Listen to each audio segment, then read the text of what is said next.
Man, shout out to Danny Garcia and shout out to Earl Spence. They both were on, I think it was Sway in the morning, and they both had talked about different things from whatever's going on in their lives to their fight that's coming up. Which I'll probably get on with another video. But the main thing I wanted to actually talk about today was the talk. The things, all the serious thing that the other boxers don't really focus on, I guess you could say. Well, other boxers not really necessarily signed to Al Heyman. Um, it seems as if when it comes to other promoters, it's kind of like, let's set up this fight. We're gonna give you this check, and that's kind of it. And whatever you do with it, you do with it. You know, Earl Spence was talking about how when he first met up with Al Heyman, um, one of the main things he was talking about was solidifying your future. Setting yourself up for after retirement. Like after boxing from the beginning. That's what the talk was about. He said he was young, so he didn't care about none of that stuff. But his father was like, "Nah, listen, we're gonna sign with him." Even though like a top rank was offering him a substantially more money when it came to that upfront check, you know, and over the years, as time has gone on, he said, now he understands it and he's very happy that he made that decision. He made that move. In doing so, he talked about how, you know, he has different things going on. Like he owns a bunch of different properties, and like the property, even the ranch that he owns right now, if he wanted to, he could sell it and make substantially way more money than what he bought it for.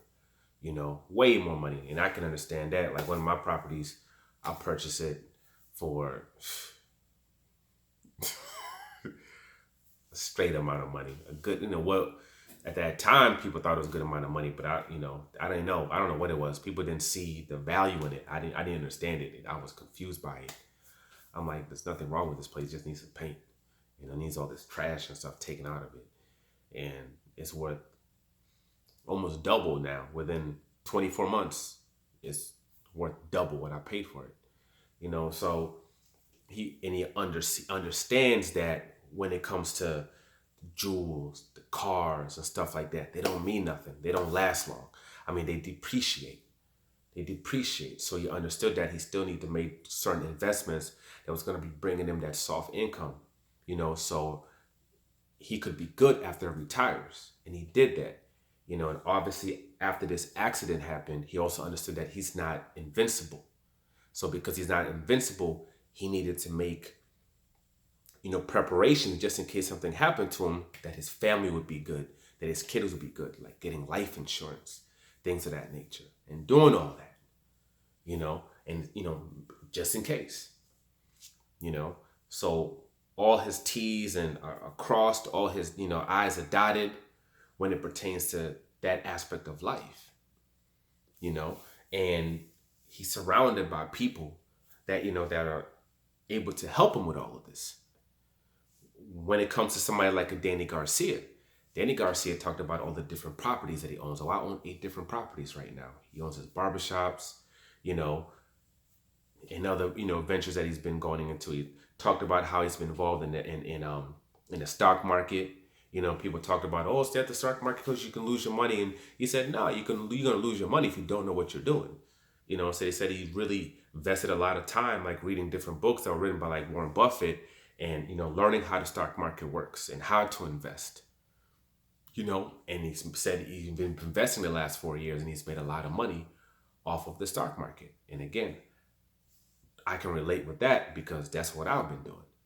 Especially after the market crashed, that's when I really got into it. Like when the market crashed, because I knew, okay, if I invest in this, this, and this, if these certain things, if they collapse, if they go under, it means the world is done anyway. It means we're effed. So I'm going to invest in these certain things. And going by that philosophy, it worked out for me. And I ended up coming off pretty good when it came to that, with what I invested. So, you know, just making those moves. He talked about healthcare. He's like, most of these boxers, if you ask them, most of them don't even have any healthcare. You know, they don't even have that. It's like, no, I have my health care. I have my life insurance. And he talked about how he wants some kind of program that can help people when it comes to things like that, especially when it comes to these athletes. And he said that even if it, he wanted to put that message out because even if it reached to one or two of these, boxers, they can talk to him and he can help them out, and he can help them, with these particular things that they probably don't even have set up, and it's just good to see that. Like, it's kind of incredible when you're with. That's one of the reasons why I'm so big. When I don't care what you are, I don't care if you're black, you're white, you're Spanish. I don't care what you are. I think if you're a boxer, you should sign to Al Haim. Period. Because he has those things available for you. When it comes to the real estate, when it comes to making proper investments. You look at something like J-Rock. J-Rock owned over $1 million worth of real estate before he even fought Jared Hurd. That means with the $1 million that he got, with the $1 million he got, if he wanted to, he could take that million, buy $4 million worth of properties. He's going to triple or quadruple the assets that he had from that fight alone. He's good. He's gonna be good. Because with the Rosario fight, he also got paid big time. He really got paid.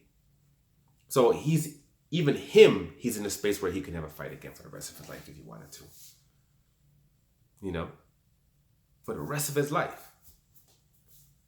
So I commend them for that, for kind of putting out that information instead of just, look at my cars, look at my Lambos, or look at this, look at my watches, look at my money phone, which is all fun. You're young. So people always like, oh, why are they doing that? They're freaking young.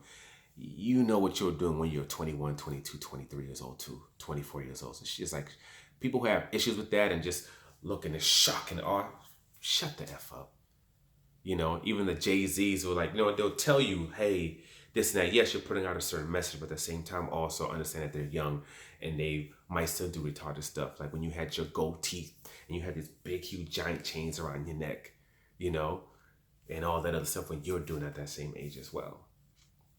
But obviously you still want to get the message out to them, and clearly when it comes to somebody like a Danny Garcia, when it came to Errol Spence, they're doing what's necessary to make sure that they're not one of these stories where they're athletes where they're talking about all the things they used to have, all the nice cars they used to drive, all the nice houses they used to be in, all the nice places they used to go, while sitting in a corner with a bottle of liquor in their hand and $5 in their pocket.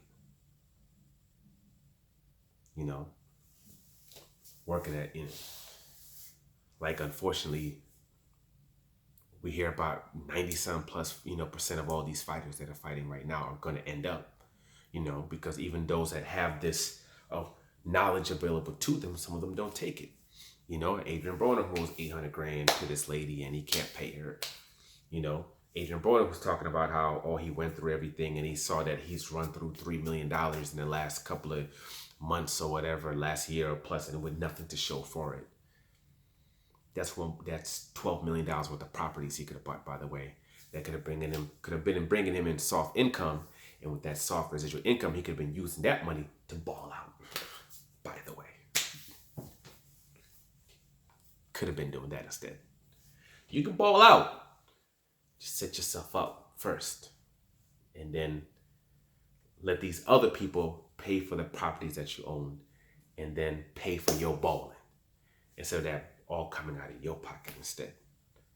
But to each his own. Fight coming out on Saturday. Two great family guys who've been handling their business, doing what they need to do inside and outside the ring. And I'm a fan of both of them.